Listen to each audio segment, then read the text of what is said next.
this your book, you are dedicating it to all the people who, through their unadulterated struggle and commitment, use their God-given talents to seek true peace, equality, and justice in the world.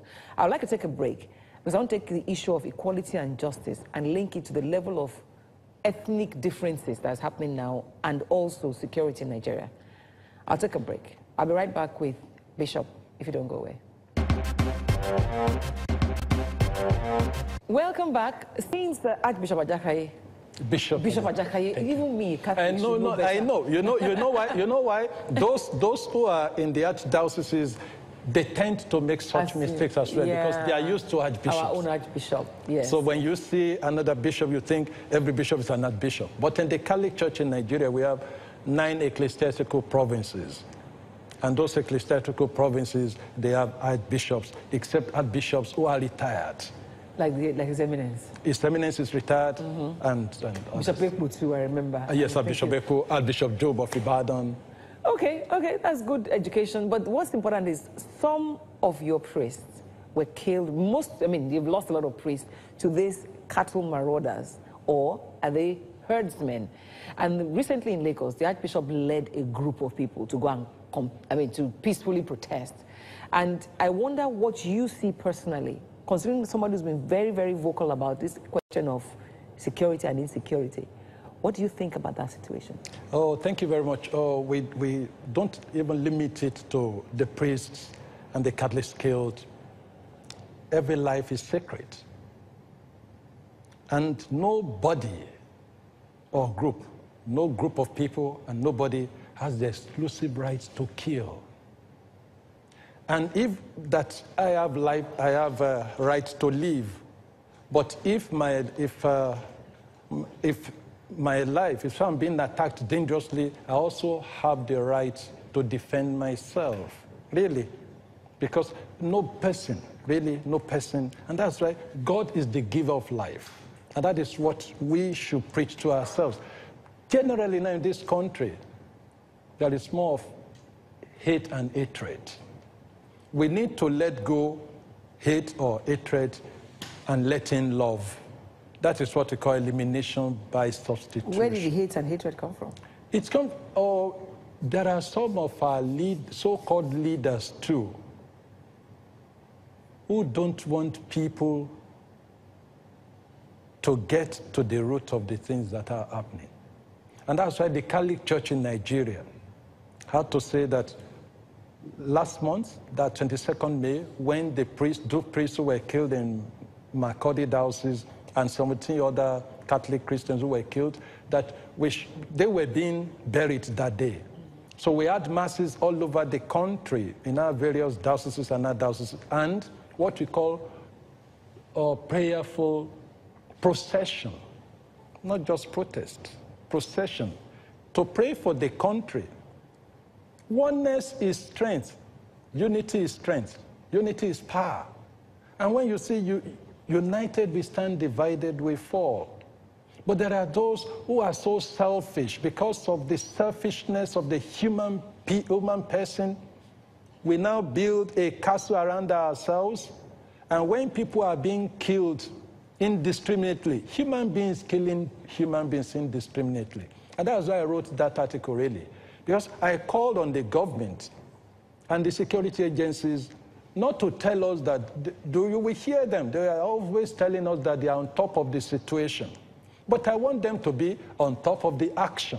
Again, beyond ideas. How did we get to this point where we start to see ourselves as different? I do know that growing up, I always saw what we call bomo bomo in the areas around Ibadan, where you have herdsmen go around, they carry this big bag, and parents warned you, don't take anything from them. From strangers. They didn't have guns.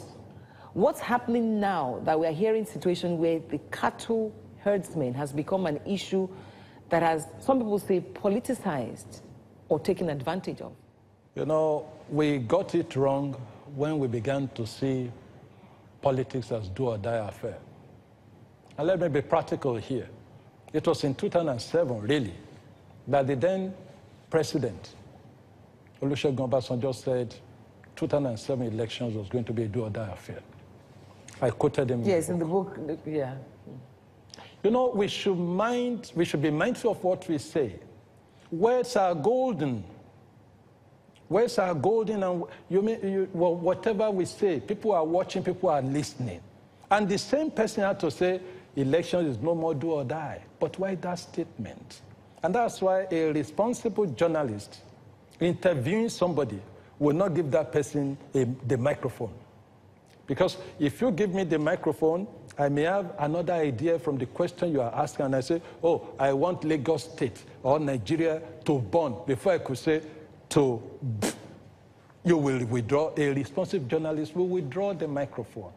But when the media too, when we publish and we also broadcast anything said, we are also putting petrol in the fire that is already burning. So how did we get to this? Absolutely. We got to this because we've seen politics as a way to get to the top.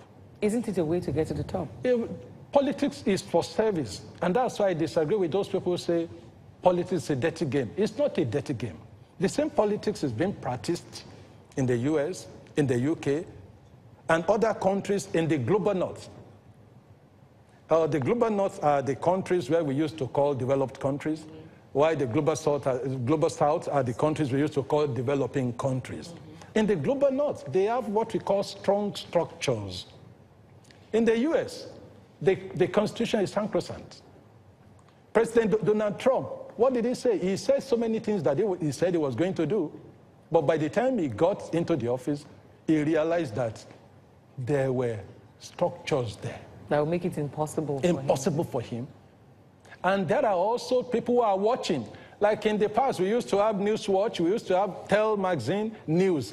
People are Newswatch, people are watching the news. Then you are telling the same news. And that is what we should have interest in our country and what is going on around us. And even governance. So that's why when we got to this type of situation, and instead of us to address it, look at Boko Haram began with politics too. It had political undertone. And by the time it escalated, we couldn't even address it practically. And I'm telling the governments and security agencies that, please, it's an appeal. Please be on top of the situation and be tactical and practical. A responsible person wouldn't be saying, I'm into sports too. Yeah, sports. The Nigerian coach will not be putting his tactics, and you now let other people know your tactics through the media. That is what we tend to be doing. We need to face it squarely. And Nigeria belongs to all of us. And we need to ask questions. I've been saying it, and it's in my book. Our leaders should be giving us State of the Nation report. It may be quarterly, it may be twice in a year. You hear State of the Nation that the American president will address the people. Let us know, and people must ask questions.